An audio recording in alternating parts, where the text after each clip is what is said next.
Kā puisis precējies. Vienam puisim bijusi sadarēta līgava tajā pašā mājā, kur viņš dzīvojis. Rudenī jaunais pāris bija nodomājis kāzas svinēt, bet kāds nelāga cilvēks bija nodomājis kāzas izjaukt. Tas bijis turpat kaimiņa saimnieks, īsts, gnīda. Kas otram bijis, to vajadzējis viņam dabūt, lai kas. Šis saimnieks slepeni aizgājis pie puiša līgavas un sastāstījis pilnu galvu. Ko tu iesi pie nabaga plukatas? Nāc labāk pie manis, man mājas, man lopi, man maize, man ērta dzīve.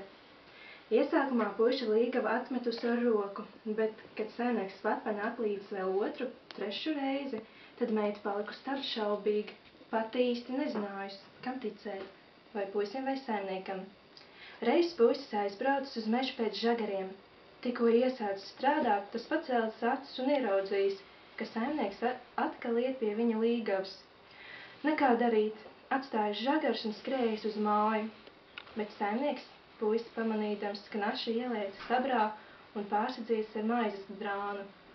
Puisis ieskrējis iekšā un dusmās uzprasījis, kur diedelnieks palika. Līgava neteikusi nekā, tik pamirkšķinājusi ar acīm, lai meklē abrā. To manīdams puisis lūdzis savam saimniekam, lai pārdodat abru viņam. Saimnieks pa jokam noprasījis 10 dukātus, bet puisis nemaz nejokojies. Viņš teica, labi, kad pārnākšu no pilsētas, tad tūlīt aizmaksāšu. To sacījis, puisis paķēris garu valgu, notina sabru kā vīkstokli no viena gala līdz otram, lai kaimiņa saimnieks neizmuktu, un tad lica sabru pār plecu un aizgājis uz pilsētu. Pilsētnieki saskrējuši bariem un ziņkārīgi jautājuši, puisī, brālīt, ko tu nes? Kas tas ir? Ko nesu? Jaunu velnu nesu. Parād mums arī jauno velnu. Samaksājiet man 20 dukātu, tad parādīšu. Pilsētnieki samaksājuši 20 dukātu un gaidījuši atplastām mutēm, kamēr puisis attīna sabru. Kad tas bijis padarīts, tad pats sacēlis abru stāvus, izpurinājis kaimiņu saimnieku ar visu maizes drānu, no abras ārā un uzsaucis se, mežā se. Kaimiņu saimnieks izvēlies no abras tik miltains, tik balts kā līpiņš un aizlaidies uz mājām kā tauriņš.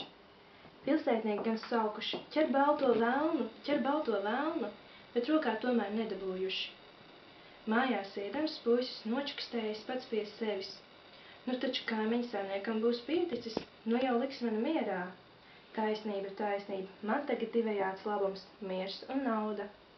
10 dukātus atdošu par abru un 10 paliks, ko kāzas darināt. Bet puisis par velti bija sapņojis par mieru. 3. dienā pēc šā lēruma noticis kas jauns lērums. Un kāds gadījies? Puisis aizgājis uz pļautu un neturējis neprātā, ka kaimiņa saimnieks varētu atkal uzsklupt. Bet kas to deva? Puisis izskapti brucinot, tāpat pacēlis acis un ieraudzījis. Jaunais velns atkal velks pie viņa līgavas. Nosviedis izskapti un laidies uz māju. Kaimiņa saimnieks puisis pamanīdams šoreiz ielēcis knašu pelu mucā un uzrāvis valku virsū. Puisis ieskrējis iekšā un dusmās uzprasīs, kur diedelnieks palika. Līgava neteikusi nekā, tikai pamirkšķinājusi ar acīm, lai meklē pelu mucā. Puisis nolūdzis savam saimniekam, lai pārdodot pelu mucu viņam. Saimnieks par jokiem noprasījis 5 mucas alus, bet puisis nejokojies. Viņš teicis, kad alu būšu izticinājis, tad dabūsi. To sacējis puisis vēlis pelu mucu uz pirti un taisījis alu tecināt. Jau atnesis vienu nēsi karstu ūdens un pat labam gribējis pelu mucai virsū liet, te kaimiņa saimnieks sācis lūgties, lai neplucinot viņu. Viņš būšot tūlīt atvest 10 mucu alus, lai laižot ārā, lai piedodot, nebūšot nekad tā vairs darīt. Labi, puisis bijis ar mieru. Kaimiņa saimnieks atvedis 10 mucu alus. 5 atdevis savam saimniekam, 5 paturējis uz savām kāzām.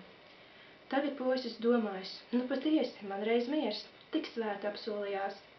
Bet kas to deva? Zināms, pa dienu kaimiņu saimnieks tiešām vairs neuzdrošinājies puiši mājā rādīties, bet tas izgudrojas pa novakarēm. Puiši pēc dienas darbiem mēdz tulīt garšļaukus likties un aizmigt, bet meitām tā nav. Tām vēl šis un tas, ko nokopties, tās mūžam aiziet vēlāk gulēt.